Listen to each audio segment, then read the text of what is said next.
তাহলে আমরা আমাদের নেক্সট একটা স্লাইড, এটাও আমরা আসলে আমাদের দেখার কথা ছিল প্রিভিয়াস উইকেই, বাট প্রিভিয়াস উইকে যেহেতু ক্লাসগুলো হয় নাই, উইকে দেখি। আচ্ছা, তো আমরা আসলে আমাদের কিছু প্রোগ্রামিং টুলস আছে। তো প্রোগ্রামিং টুলস হচ্ছে মানে অ্যালগোরিদম হচ্ছে নিজের ভাষায় একটু লেখা। অ্যালগোরিদম ছাড়াও আমরা আসলে আমাদের সলিউশনটা অ্যাকচুয়াল, ধরো টু ডিআইও ডট এইচ ওই রকম কোড করার আগে আমরা আরো কিছু ওয়েতে আমাদের প্রবলেমটাকে অর্গানাইজ করে নিতে পারি, মানে আমাদের প্রবলেমের সলিউশনটাকে অর্গানাইজ করে নিতে পারি, যেন আমাদের জন্য বুঝতে সুবিধা হয় যে আমরা কি কোড লিখবো। তো এরকম এগুলোকে আসলে আমরা প্রোগ্রামিং টুলস বলতেছি। তো একটা প্রোগ্রামিং টুলস হচ্ছে আমাদের ফ্লো চার্ট, আর একটা হচ্ছে সুডোকু। তো আগে আমরা একটু ফ্লো চার্টটা দেখি। তো ফ্লো চার্টের সাথে আমার মনে হয় আমরা সবাই পরিচিত, মানে আমরা ইন্টারে পড়ে আসছি। সো আমাদের জন্য আসলে এটা বুঝতে সুবিধা হবে, রিভিশনের মতো হবে। ফ্লো চার্টে আমাদের কিছু সিম্বল থাকে, জানি। এই অ্যারো চিহ্নগুলো হচ্ছে ফ্লো লজিক, তারপর টার্মিনাল। টার্মিনাল হচ্ছে স্টার্টিং এবং এন্ডিং টাস্ক। তারপরে এই আয়তক্ষেত্র, না এটাকে বলা সামান্তরিক। এই সামান্তরিকটা হচ্ছে ইনপুট অথবা আউটপুট নেওয়ার ক্ষেত্রে এরকম আমরা চিহ্নটা ব্যবহার করি বা শেপ ব্যবহার করি। তো এরপর হচ্ছে আমাদের প্রসেসিং স্টেপ, মানে প্রসেসিং মানে তো আমরা বুঝলাম যে ফর্মুলাগুলো লেখা। সেই ফর্মুলাগুলো লিখতে গেলে আমরা এই যে আয়তক্ষেত্র এরকম একটা শেপ ইউজ করি। ডিসিশন, ডিসিশন মানে হচ্ছে আইদার একটা, ওই যে যেটা বললাম যে একটা সংখ্যা জিরো থেকে বড় নাকি ছোট, এটা আইদার ট্রু হবে অথবা ফলস হবে, আইদার জিরো থেকে বড় হবে অথবা আইদার একটা সংখ্যা জিরো থেকে ছোট হবে, আরেকটা হতে পারে জিরো এর সমান। ঠিক আছে? সো এরকম আর কি, এরকম ডিসিশন গুলা আমরা কোথায় লিখবো? আমরা আসলে এই ডায়মন্ড শেপের মধ্যে লিখবো। আরেকটা হচ্ছে কানেক্টর। তো কানেক্টরটা, আচ্ছা কানেক্টরটা এক্সাম্পল আমরা দেখতেছি পরে। আচ্ছা এখানে একটা এক্সাম্পল আছে, বাট যাই হোক আমরা এইটা একটু দেখি। এই প্রবলেমটা ছিল আসলে দুইটা সংখ্যার মধ্যে কোন সংখ্যাটা আসলে বড়, ওইটা বের করার মানে একটা কোড, বা ওইটা বের করার একটা ফ্লোচার্ট বেসিক্যালি। তো এখানে আমরা যে স্টার্ট করলাম, আমরা বলছিলাম যে স্টার্ট করতে হলে এরকম আসলে তো বৃত্তের মতো একটা ইয়ের মতো করতে হয়, তারপর ইনপুট নিতে হয় এই সামান্তরিকের মতো। ওকে, তো আমরা এখানে দুটো সংখ্যা ইনপুট নিলাম, নাম্বার ওয়ান এবং নাম্বার টু। এরপর আসলে আমাদের এখানে কম্পেয়ার করতে হবে। আমরা বলছিলাম যে ডিসিশন গুলা আমাদের ডায়মন্ড শেপের মধ্যে নিতে হবে। So number one greater than number two. So এই যে গ্রেটার দেন চিহ্নটা, এই গ্রেটার দেন চিহ্নটা থেকে আসলে আইদার ট্রু অথবা ফলস, এই দুইটা ডিসিশনের বাইরে অন্য কোনো ডিসিশন আসা কিন্তু আসলে সম্ভব না। ঠিক আছে? তো যদি এখন এটা ট্রু হয়, তার মানে কি আমার নাম্বার ওয়ানটা বড়। তো আমি এখানে নাম্বার ওয়ানটা আসলে ডিসপ্লে করলাম, ডিসপ্লে করা মানে হচ্ছে প্রিন্টএফ দিয়ে শো করে দিলাম আর কি। আর যদি এটা ফলস হয়, এই কন্ডিশনটা ফলস হওয়া মানে নাম্বার ওয়ান বড় ছিল না, নাম্বার টুটা আসলে বড় ছিল। সেক্ষেত্রে আমরা নাম্বার টুটা মানে শো করে দিলাম। এখানে কানেক্টর হচ্ছে এই দুইটা আহ, এই দুইটা অ্যারো চিহ্নই কিন্তু আসলে স্টপের মধ্যে যায়। তো স্টপের মধ্যে যদি আমি এইটাও নিয়ে আসি, আবার এখান থেকে এটাও নিয়ে আসি, আসলে দেখতে একটু খারাপ দেখা যায়। এখানে কানেক্টরটা হচ্ছে অনেকগুলো অ্যারো চিহ্নকে একসাথে করে, তারপর ওই সবগুলো থেকে যদি একটা অ্যারো চিহ্ন বের হওয়ার মতো কোনো সিচুয়েশন হয়, তখন আমরা আসলে কানেক্টরটা ইউজ করতে পারি। এটাই বলা হচ্ছে যে use to join flow line. ঠিক আছে? যেমন এই দুইটা ফ্লো লাইনকে আমি একটা কানেক্টরের মধ্যে জয়েন করে একটা ফ্লো লাইন বের করলাম। Okay, বুঝতে পারছো? তো এই ফ্লোচারটা কি সবাই বুঝতে পারছো? তো এখানে কি স্যার কম্পিউটার থেকে ট্রু ফলস বের করা যাবে নাকি আমাদের এক্সট্রা কিছু লিখতে হবে? না, এখান থেকে আর এক্সট্রা কিছু লিখতে হবে না। সো তোমরা, আমরা আসলে দেখেই বুঝতেছি যে এই গ্রেটার দেন আর লেস, সরি লেস দেন, একটা গ্রেটার দেন। সো এই গ্রেটার দেন অপশন থেকে আইদার ট্রুই বের হবে অথবা ফলস বের হবে। স্যার কম্পিউটার যেটা করে, ট্রু এবং ফলসের ক্ষেত্রে জিরো আর ওয়ান দিয়ে সে তোমার, মানে আমাদের সি প্রোগ্রাম আর কি, জিরো এবং ওয়ান দিয়ে একে ডিনোট করে। ঠিক আছে? তোমার জিরো মানে হচ্ছে ফলস, আর নন জিরো মানে ওয়ান মানে হচ্ছে ট্রু আর কি বেসিক্যালি। সো যদি তুমি এইরকম একটা জিনিস কম্পিউটারকে প্রিন্ট করতে বলো, সো যদি নাম্বার ওয়ান বড় হয় তাহলে সে তোমার আউটপুট হিসেবে যেটা দিবে ওটা হচ্ছে ওয়ান, কারণ ট্রু। আর যদি এটা ফলস হয় মানে নাম্বার টু বড় হয়, তাহলে তোমাকে আউটপুট হিসেবে দিবে জিরো। বুঝতে পারছো? তার মানে মানে সি প্রোগ্রাম তোমাকে টু মানে এরকম ওয়ার্ড আউটপুট দিবে না, তোমাকে এদের জিরো অথবা ওয়ান আউটপুট দিবে আর কি। বাট তোমরা যখন আসলে খাতায় লিখবা, তখন তোমাকে এই জিরো ওয়ান লিখতে হবে না, আসলে ইয়েস নো লিখতে হবে অথবা ট্রু ফলস লিখতে হবে, এরকম লিখতে হবে। বুঝতে পারছো? Okay sir. ওকে, আচ্ছা। তো এখানে আমরা আরেকটা ফ্লোচার্ট একটা এক্সাম্পল দেখতেছি। এটা হচ্ছে যে তুমি আসলে প্রত্যেক ঘন্টায়, ধরো তুমি একটা কোনো কাজ করতেছো, তো প্রত্যেক ঘন্টায় তোমার একটা মানে স্পেসিফিক অ্যামাউন্ট তোমাকে পে করতে হবে।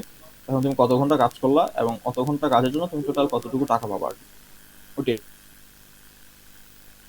মানে এই প্রবলেমটা কি বুঝতে পারছো, যে তুমি কত ঘন্টা কাজ করছো তাহলে কত ঘন্টা কাজের জন্য তোমার টোটাল পেটা কত হবে, এটা আসলে এখানে বের করতে বলা হচ্ছে। সো এরকম আসলে কনসেপ্ট হয়তো আমাদের দেশে নাই, কিন্তু আসলে মানে বাইরের দেশগুলোতে আছে, যেমন ইউএসএ তে মনে হয় এটা হচ্ছে ঘন্টায় $10 করে।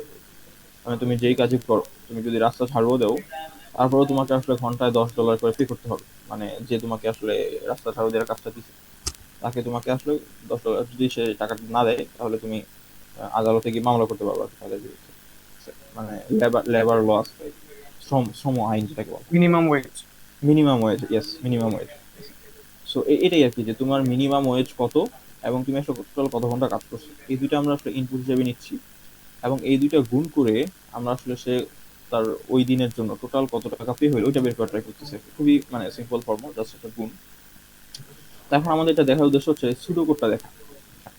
সুডো কোড মানে হচ্ছে একটা কোড, এটা আসলে কোডের মতো দেখতে কিন্তু আসলে কোড না, এরকম আর কি। আমরা অ্যালগোরিদম কি করছি, আমরা আসলে বাংলা কথা অনেকগুলো লিখছি, বাংলা কথা লিখে 1 2 3 4 এরকম স্টেপ দিয়ে দিয়ে অনেক বড় বড় করে লিখছি। বাট সুডো কোডের উদ্দেশ্য হচ্ছে তুমি সংক্ষেপে লিখবা জিনিসটা, মানে একটু কোডের মতো করে লিখবা আর কি। বুঝতে পারছো? মানে এটা সরাসরি কোড হবে না, কিন্তু কোডের মতো করে হবে, বাট ওই তোমার এই সুডো কোডটা দেখে যেন সরাসরি আসলে প্রোগ্রামের মধ্যে কনভার্ট করে ফেলা যায়। এটাই হচ্ছে আসলে সুডো কোড লেখার উদ্দেশ্য। এই জিনিসটা কি বুঝতে পারছো সবাই? জি স্যার। আচ্ছা। জি স্যার। তো আমরা এই কোডটা আসলে আমার মনে হয় আমরা সবাই ল্যাব করে ফেলছি যেহেতু, তো এই কোডটা আমরা দেখতে পারি। তো এখানে যেটা হচ্ছে যে, আচ্ছা এই টাইপটা তো আমরা আবার দেখিনি, এটা আবার, আচ্ছা যাই হোক, সো এটা এটা আপাতত থাকুক, এই কোড আপাতত থাকুক, আমরা এটা ল্যাবেই দেখি। তো এটা code দেখা যাক। যখন আমরা আসি হাই লেভেল, লো লেভেল এবং মিড লেভেল ল্যাঙ্গুয়েজগুলোতে, এটা হচ্ছে আহ, আমরা আগে আসলে লো লেভেল ল্যাঙ্গুয়েজ দিয়ে শুরু করি। So, এদের হচ্ছে little to know abstraction from computers instruction set architecture. Instruction set architecture মানে হচ্ছে, ধরা যাক আমরা একটা বলছিলাম যে আমাদের আসলে কম্পিউটার প্লাস মাইনাস তারপর ইনটু, এই চিহ্নগুলো আসলে কম্পিউটার বুঝে না। ঠিক আছে? এই চিহ্নগুলোর এগেনস্টে একটা আর্কিটেকচার, মানে কম্পিউটার আর্কিটেকচার একটা আসলে ইনস্ট্রাকশন সেট থাকে। ঠিক আছে? সো ওই ইনস্ট্রাকশন সেটগুলার এগেনস্টে আবার একটা বাইনারি কোড থাকে। তো ওই বাইনারি কোডগুলো দেখলে যদি তুমি যদি আসলে প্লাস চিহ্ন দাও, A+B বা 10+20, তাহলে প্লাসের এগেনস্টে ওই ইনস্ট্রাকশনটা আসলে ফেচ হয়, মানে আমাদের ওই যে সিপিইউ এটা ফেচ করে নিয়ে আসে, ওইটার এগেনস্টে আবার একটা বাইনারি কোড থাকে, ওইটা আবার ফেচ হয়। ঠিক আছে? তো এইরকম আসলে কোনো ল্যাঙ্গুয়েজ যদি থাকে যাদের আসলে প্লাস মাইনাস কোনো কিছু বলতে নাই যাদের মধ্যে, বাট ওই ইনস্ট্রাকশন সেটগুলো দিয়ে প্লাস মাইনাস করা হয়, তাদেরকে আমরা আসলে লো লেভেল ল্যাঙ্গুয়েজ বলতেছি। তো লো লেভেল ল্যাঙ্গুয়েজের সুবিধাটা হচ্ছে যে এটাতে আসলে ভেরি ফাস্ট এক্সিকিউশন হয়। কারণ যখন তোমার যে প্লাস মাইনাস চিহ্নগুলো থাকবে, ওইগুলো অ্যাড সাবট্রাক্ট এরকম ইনস্ট্রাকশনে কনভার্ট হবে, ওইটা থেকে আবার বাইনারিতে কনভার্ট হবে। তার সাথে যদি আসলে শুরুতেই আমার প্লাস মাইনাস না থেকে অ্যাড সাব এই ইনস্ট্রাকশনগুলো থাকে, তাহলে আসলে আমার বাইনারিতে কনভার্ট হওয়ার জন্য একটা স্টেপ আসলে কম মানে লাগতেছে আর কি।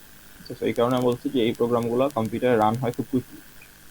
এটা অসুবিধা হচ্ছে যে আসলে তোমার লং ডেভেলপমেন্ট টাইম, তার মানে আমার লার্নিং কার্ভটা অনেক স্টিপ, মানে আমার এটা শিখতে অনেক একটু কষ্ট হয় আর কি, শিখতে একটু বেশি সময় লাগে, যেহেতু এটা আসলে হিউম্যান ল্যাঙ্গুয়েজের মতো না জিনিসটা।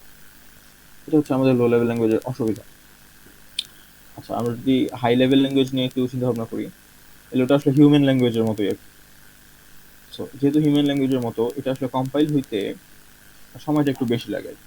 আচ্ছা, কম্পাইল হওয়া মানে কি? তো আমরা যখন আসলে কোড ব্লকস লিখছিলাম, তো ওইটার উপরে একটা ওই যে হলুদ বাটন ছিল, একটা সবুজ বাটন ছিল, একটা হলুদ প্লাস সবুজ বাটন একসাথে ছিল, এটা কি তোমাদের মনে আছে? জি আচ্ছা, স্যার, তো ওই মনে আছে। ওকে, সো ওই হলুদ বাটনটার মধ্যে যদি আমরা মাউসটা নিয়ে যাই, তাহলে ওটার মধ্যে লিখে আসতো যে বিল্ড, বিল্ড নামে একটা কথা আসলে আমরা দেখতাম। এই বিল্ড করা মানে হচ্ছে কম্পাইল করা। কম্পাইল করা মানে হচ্ছে যে আমাদের এই যে প্রোগ্রামটা আমরা লিখলাম, এটা তো আসলে কম্পিউটার এটা বোঝে না, কম্পিউটার শুধু জিরো ওয়ান ছাড়া কিছু বোঝে না। তো এই পুরো এবিসিডি মানে কোডটাকে 0 1-এ কনভার্ট করা মানেই হচ্ছে কম্পাইল করা। বুঝতে পারছো? তো এই কম্পাইল করতে আসলে হাই লেভেল ল্যাঙ্গুয়েজ গুলোতে একটু বেশি সময় লাগে, কারণ তাকে প্রথমে পাঁচ চিহ্নটাকে ওই ইনস্ট্রাকশনে কনভার্ট করতে হবে, তারপর তাকে 0 1-এ কনভার্ট করতে হবে। ঠিক আছে? মাঝখানে একটা স্টেপ বেশি, এই কারণে আসলে আমাদের এক্সিকিউটেবল সময়টা একটু বেশি লাগে আর কি। আর সুবিধা হচ্ছে এটাতে আসলে ডেভেলপমেন্ট টাইমটা কম লাগে, কারণ আসলে এটা আমাদের হিউম্যান ল্যাঙ্গুয়েজের মতোই, কারণ যোগ দেখলে আমরা বুঝি যোগ। তো এটা শিখতে আসলে কম সময় লাগে, এটা হচ্ছে হাই লেভেল ল্যাঙ্গুয়েজের আমরা বলতে পারি যে সুবিধা। আচ্ছা, আর মিড লেভেল ল্যাঙ্গুয়েজ হচ্ছে দুইটার মাঝামাঝি আর কি। যেমন এটার মধ্যে দুইটার ফ্লেভারই পাওয়া যাবে আর কি। তো আমরা সি কে আসলে একটু মিড লেভেল ল্যাঙ্গুয়েজ বলতেছি। তারপর হাই লেভেল ল্যাঙ্গুয়েজ বলতে পাইথন, জাভা স্ক্রিপ্ট, ঠিক আছে, বা জাভা, এগুলো হচ্ছে হাই লেভেল ল্যাঙ্গুয়েজ। আর লো লেভেল ল্যাঙ্গুয়েজ হচ্ছে অ্যাসেম্বলি নামে একটা ল্যাঙ্গুয়েজ আছে, ওগুলো হচ্ছে লো লেভেল। এখানে আমি যে এক্সাম্পলটা দেওয়ার ট্রাই করছি এটা হচ্ছে হাই লেভেল, লো লেভেল এবং মিড লেভেল ল্যাঙ্গুয়েজে দুইটা সংখ্যা যোগ করার একটা এক্সাম্পল, জাস্ট এটা আসলে বোঝার কোনো দরকার নেই। এখানে আসলে যেটা দেখাচ্ছে যে দুইটা সংখ্যা যোগ করতে তোমার 8085 অ্যাসেম্বলি নামে নামে একটা ল্যাঙ্গুয়েজ আছে, ওইখানে মানে কত কষ্ট করতে হইতেছে আমাদের। তার মানে এটা এক্সিকিউট হবে খুব কুইকলি, কিন্তু এটা এটা এত কিছু শিখতে কিন্তু আমাদের দেখা যাবে অনেক বেশি সময় লাগতেছে। বাট সি সি বা পাইথন যদি আমরা দেখি, এটা হয়তো আমাদের শিখতে আমরা খুব কুইকলি শিখে যাবো। যোগ করবো কি হবে, দুইটা সংখ্যা দুইটা ভ্যারিয়েবল যোগ করে তৃতীয় একটা ভ্যারিয়েবলে যোগ করতে রেখে দিই। এটা শিখতে কিন্তু 5 মিনিটের বেশি লাগার কথা না, কিন্তু এটা আবার রান হইতে, কম্পিউটার রান হতে আবার একটু বেশি সময় লাগে, ঠিক আছে। সো এটাই হচ্ছে মানে আমাদের এই দুই ধরনের ল্যাঙ্গুয়েজ বা তিন ধরনের ল্যাঙ্গুয়েজের একটু ডিফারেন্স। একটা হচ্ছে শিখতে বেশি সময় লাগে কিন্তু রান হয় খুব কুইকলি, আর একটা হচ্ছে শিখতে একটু কম সময় লাগে তবে রান হইতে আবার একটু বেশি সময় লাগে। আচ্ছা, তো এখন আমরা আসলে কম্পাইল্ড ল্যাঙ্গুয়েজ এবং ইন্টারপ্রেটেড ল্যাঙ্গুয়েজ।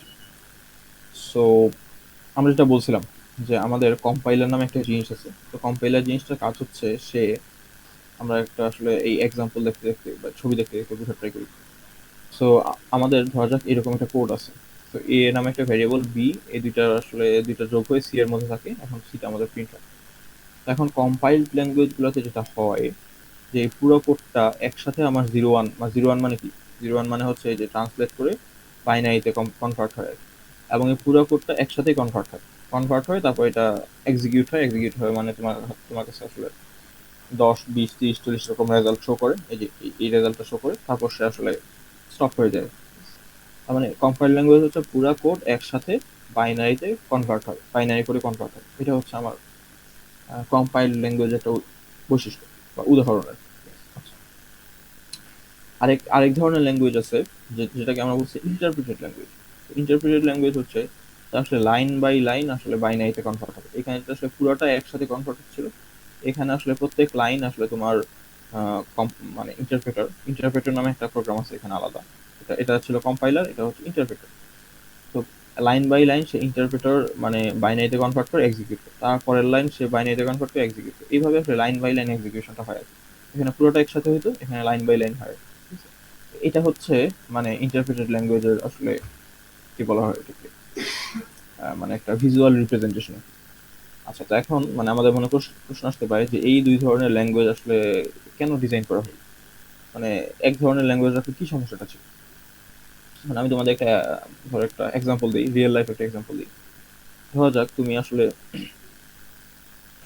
ধরা যাক একটা তরকারি রান্না করবো, ঠিক আছে। এখন তরকারিটা রান্না করার জন্য যে রেসিপি ওইটা তুমি গুগল থেকে ডাউনলোড করছো। এখন ওই রেসিপিটা আসলে ফ্রেঞ্চ ল্যাঙ্গুয়েজে আছে। আচ্ছা, এখন তুমি ফ্রেঞ্চ ল্যাঙ্গুয়েজ জানো না, এখন তোমার এইটার মতোই মানে এই রেসিপিটা, এটা হচ্ছে ফ্রেঞ্চ ল্যাঙ্গুয়েজ, এটাকে এখন তোমাকে বাংলায় কনভার্ট করতে হবে, মানে বাংলায় ট্রান্সলেট করতে হবে। এটা ফ্রেঞ্চ, এটা বাংলা। এখন তুমি একটা দুই ভাবে করতে পারো। একটা হচ্ছে ধরা যাক তুমি একজন, ধরা যাক একটা লোক আছে, বা ধরা যাক ঢাকা ভার্সিটি একজন প্রফেসর আছে, ফ্রেঞ্চ ল্যাঙ্গুয়েজের প্রফেসর, সে তোমার কনভার্ট করে দিতে পারো তোমাকে। তুমি একটা কাজ করতে পারো, এই পুরো রেসিপিটা এই ইমেইল করে তাকে পাঠিয়ে দিতে পারো, সে তোমাকে ফ্রেঞ্চে, সরি বাংলায় ট্রান্সলেট করে আবার তোমাকে ইমেল করে ব্যাক করে দিবে। এখন তুমি বসে বসে আহ, মানে তোমার রান্না করে বসে বসে আসলে এই রেসিপিটা রান্না করতে পারো। এই মানে মানে এই মেথডটার অসুবিধাটা কি, এই মেথডটা একটা অসুবিধা হতে পারে। ধরা যাক তুমি যদি এই রেসিপিতে কোনো একটা কিছু চেঞ্জ করতে চাও, তাহলে কিন্তু মানে চেঞ্জটা তুমি ডাইরেক্টলি করতে পারবে না, ঠিক আছে। কারণ তোমাকে, তুমি যদি রেসিপিটা স্ট্রিক্টলি ফলো করতেছো, তোমাকে আবার কি করতে হবে, ওই ওয়েবসাইটে যেতে হবে, ওইখান থেকে একটা ডিফাইন্ড রেসিপি ডাউনলোড করতে হবে, ওইটা আবার একে পাঠাইতে হবে, সে ট্রান্সলেট করে আবার তোমাকে পাঠাবে। কারণ এখানে মাঝ পথে চেঞ্জ করার কোনো অপশন কিন্তু তোমার হাতে নাই। এটা হচ্ছে একটা অসুবিধা। কিন্তু ইন্টারপ্রেটেড ল্যাঙ্গুয়েজে কিন্তু আমাদের এই সুবিধাটা আছে। ধরা যাক তোমার এই যে মানে প্রফেসরটা ছিল, তুমি তাকে তোমার নিজের বাসায় দাওয়াত করে রান্না করে নিয়ে গেছো। এখন সে একটা একটা লাইন করে আসলে বাংলায় ট্রান্সলেট করতেছে, তুমি একটা একটা লাইন করে আসলে রান্না করতেছো, এরকম একটা বিষয়। তো সেক্ষেত্রে যেটা হচ্ছে যে মাঝখানে কোনো চেঞ্জ করতে চাইলে তুমি সাথে সাথে ডাউনলোড করে সাথে সাথে আবার তোমার প্রফেসরকে দেখাইতে পারবে সেই জিনিসটা। তার মানে এইখানে কোড এক্সিকিউশনের মাঝখানে আসলে কোনো যদি তুমি চেঞ্জ করতে চাও, চেঞ্জ করতে পারবা, যে অপশনটা আসলে এখানে ছিল না। ঠিক আছে? মানে ডিফারেন্সটা কি বুঝতে পারছো? যে দুই ধরনের ল্যাঙ্গুয়েজ আমার মানে তোমার প্রয়োজন অনুসারে যেটা আমাদের যেখানে লাগে আর কি, এখানে আমরা ইউজ করতে পারি। এই এক্সাম্পলটা কি সবাই বুঝতে পারছো? জি স্যার। আচ্ছা, সো এটাই আর কি, যে এইখানে এটার অসুবিধা হচ্ছে যে এটা একটু ফাস্টার এক্সিকিউশন হবে, যেহেতু পুরোটা একসাথে কনভার্ট হয়ে যাইতেছে। মানে এটা একটু ফাস্ট এক্সিকিউশন হবে, বাট একবার কম্পাইল করে ফেললে এটার রান টাইমে চেঞ্জ করার কোনো অপশন নাই। বাট এখানে হচ্ছে এটা একটু স্লোয়ার এক্সিকিউশন হবে, যেহেতু প্রত্যেকটা লাইন বাই লাইন হতেছে, বাট এটা হচ্ছে মানে রান টাইমে কোডের মাঝখানে আসলে আমার চেঞ্জ করার অপশন আছে। ঠিক আছে? মানে এটা বলা যেতে পারে এই ল্যাঙ্গুয়েজটা একটু বেশি ফ্লেক্সিবল, এখানে হয়তো ফ্লেক্সিবিলিটি একটু কম আর কি। এটাই আর কি। তো এই কথাগুলো আসলে এখানে লিখছি, যে আমাদের কম্পাইল ল্যাঙ্গুয়েজের উদাহরণ হচ্ছে C, C plus plus, C sharp. এটা কিন্তু সি হ্যাশট্যাগ না, বুঝছো? এটাকে বলা হয় সি শার্প। ঠিক আছে? আচ্ছা, তারপর হচ্ছে সি ক্লিও, তারপর কোবল। ঠিক আছে? আর ইন্টারপ্রেটেড ল্যাঙ্গুয়েজ বলা যায় জাভা স্ক্রিপ্ট, পার, পাইথন, এগুলোকে আমরা ইন্টারপ্রেটেড ল্যাঙ্গুয়েজ বলি। আচ্ছা, সো আমাদের আসলে আজকে এতটুকু পর্যন্ত থাকুক। আম, আমরা সামনের ক্লাসগুলোতে আরো আসলে সি প্রোগ্রাম নিয়ে লেখাপড়া করতেছি, সি প্রোগ্রামের আরো ফিচার গুলো নিয়ে আসলে একটু ডিসকাস করবো, এবং এগুলো আমি তোমাদের আসলে ক্লাসরুমে অলরেডি দিয়ে দিছি, ক্লাসরুম সেগুলো অ্যাক্সেস করতে পারো। আচ্ছা, আজকের ক্লাস নিয়ে কি কারো কোনো কোশ্চেন আছে? স্যার এখানে যে সি তো আমাদের নর্মাল যে ল্যাঙ্গুয়েজটা, বাট হুম, জাভাটা কি ল্যাঙ্গুয়েজের ভিতরে পড়ে sir? Obviously, obviously Java Java একটা ল্যাঙ্গুয়েজ, বাট আমরা আমাদের এই ল্যাবে আসলে জাভাটা দেখবো না আর কি। আমরা জাভাটা আসলে দেখার সময় পাবো না। মানে এটা কি সি স্যার দেখতে। হুম, কম্পাইলার নাকি ইন্টারপ্রেটার স্যার, এটা জিজ্ঞেস কোনটা? করছিলাম। জাভা। Java interpreted. হচ্ছে জাভা হচ্ছে বেসিক্যালি দুইটা মাঝামাঝি আর কি। ঠিক আছে? কিছু জাভার কিছু ফিচার আছে কম্পাইলড, এবং কিছু ফিচার আছে ইন্টারপ্রেটেড। ঠিক আছে? জি স্যার। ওকে।